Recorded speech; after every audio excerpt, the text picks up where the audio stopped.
Hello and welcome to Center 1 of Weather and Water, which is part of our Earth and Sky unit. This is Cloud Maps and Clouds in a Bottle, so we are doing two different activities. The first one, I would recommend starting with the cloud maps because it's the less exciting of the two, but still kind of fun.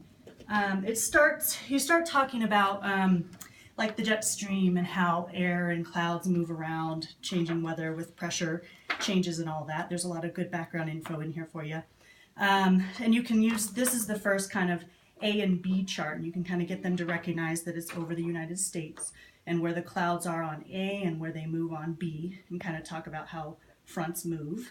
And then there is once you've kind of gone over all that, there's a set of 5 that they can try to put in order based on the shape of the clouds. And you can see all the numbers are on the back. Try to get them to do it without looking at the numbers and see if they're right. Just to kind of learn about how weather moves around. The second one is actually making a cloud in a bottle, and it's a pretty fun activity. There is a hot water maker in here that a few of the different centers use, so probably having all those centers in the classroom maybe, so everybody can have access to the hot water would be good.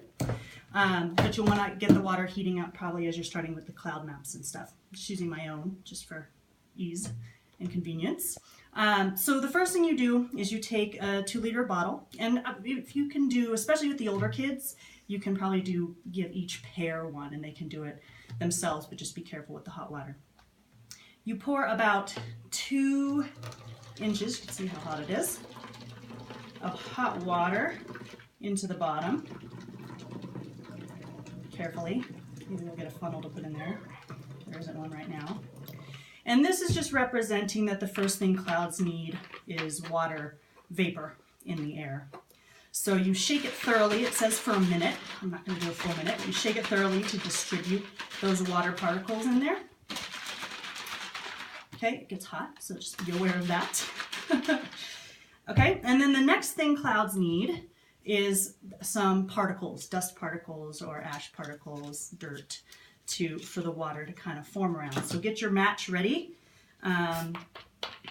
Take off the lid, you light the match, make sure it actually burns for a few seconds to kind of get those particles going. Drop it in, put the cap back on, and you can already kind of see it's probably hard to see on the video, but you can kind of see some stuff forming there. And then the last thing that needs for a cloud is a change in pressure. So you actually push real hard on this for a second or two, and then when you let go, you can see it, probably harder to see on there than it is in here, but you can actually see a cloud form, and it forms pretty quickly, so you can have the students kind of play around